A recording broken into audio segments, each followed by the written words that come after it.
అందరికీ నమస్కారం. రాష్ట్ర వ్యాప్తంగా మా నమ్మకం నువ్వే జగన్ అనే లోడింగ్లు రాష్ట్ర వ్యాప్తంగా అన్ని ప్రభుత్వ కార్యాలయాలపై, సచివాలయాలపై, పబ్లిక్ ప్లేసుల్లో కూడా ఏర్పాటు చేస్తూ ఉన్నారు. మరీ ముఖ్యంగా మన గురజాల నియోజకవర్గంలో గ్రామ సచివాలయాలపై, ప్రధానంగా ఉండేటటువంటి ఆర్డీఓ కార్యాలయాలపై బ్యాక్ సైడ్ కూడా మా నమ్మకం నువ్వే జగన్ అనే లోడింగ్ ఏర్పాటు చేశారు.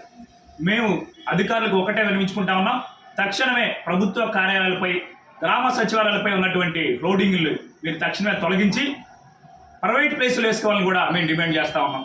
అదే మాదిరిగా గౌరవ శాసనసభ్యులు శ్రీ కాసు మహేష్ రెడ్డి గారు కూడా ఒకటే వినిపించుకుంటా ఉన్నాం. 3,470 కోట్లతో ఈ ప్రాంతాన్ని అభివృద్ధి చేశామని చెప్తా ఉన్నారు. మరొకసారి నాకు అవకాశం ఇస్తే ఖచ్చితంగా అభివృద్ధి ఏంటంటో చూపిస్తామని చెప్తా ఉన్నారు. ప్రజలందరూ కూడా నాకు మళ్ళీ బ్రహ్మరథం పట్టబోతా ఉన్నారు, నాకు పట్టం కట్టబోతా ఉన్నారని కూడా మహేష్ రెడ్డి గారు చెప్తా ఉన్నారు. శాసనసభ్యులు మహేష్ రెడ్డి గారికి నేను ఒకటే వినిపించుకుంటా ఉన్నాను, మీరు నిజంగా ఈ ప్రాంతాన్ని అంత అభివృద్ధి చేసిన వాటైతే మా నమ్మకం నువ్వే జగన్ అనే లోడింగ్లు ఎందుకు ఏర్పాటు చేసుకుంటారని కూడా నేను మిమ్మల్ని ప్రశ్నిస్తా ఉన్నాను. అదే మాదిరిగా రాష్ట్ర వ్యాప్తంగా మా నమ్మకం నువ్వే జగన్ అనే లోడింగ్లు ఏర్పాటు చేసుకున్నంత మాత్రాన రాష్ట్ర ప్రజలందరూ ఎవరు కూడా గౌరవ ముఖ్యమంత్రి వర్యులు శ్రీ వైఎస్ జగన్మోహన్ రెడ్డి గారిని నమ్మే పరిస్థితులు లేరని కూడా నేను గంటాపదంగా చెప్పగలను. ఎందుకంటే అధికారంలోకి రాగానే 2,30,000 ఉద్యోగాలు భర్తీ చేస్తాం, ప్రతి సంవత్సరం కూడా జనవరి మాసంలో జాబ్ క్యాలెండర్ రిలీజ్ చేస్తామన్నటువంటి జగన్మోహన్ రెడ్డి గారు ఆ మాటను తొంగలో దొక్కి యువకులను మోసం చేశారు. రైతాంగానికి అండగా ఉంటామని చెప్పినటువంటి జగన్మోహన్ రెడ్డి గారు రైతు భరోసా కేంద్రాలు అట్టహాసంగా ఏర్పాటు చేసి కేంద్ర ప్రభుత్వం నుంచి వచ్చేటటువంటి నిధుల్ని ఇటు రైతు భరోసా కేంద్రానికి అప్పచెప్పి రాష్ట్ర వ్యాప్తంగా కూడా పంట గిట్టుబాటు ధరలు లేక, అలాగే పంటలు సరిగ్గా పండక, అతివృష్టి అనావృష్టి వల్ల రైతులు చాలా మంది ఆత్మహత్యలు చేసుకుంటే కనీసం వారికి ఎక్స్గ్రేస్ ఇవ్వటంలో ప్రభుత్వం పూర్తిగా విఫలమై రైతుల్ని నట్టేట ముంచిన వ్యక్తి జగన్మోహన్ రెడ్డి గారు.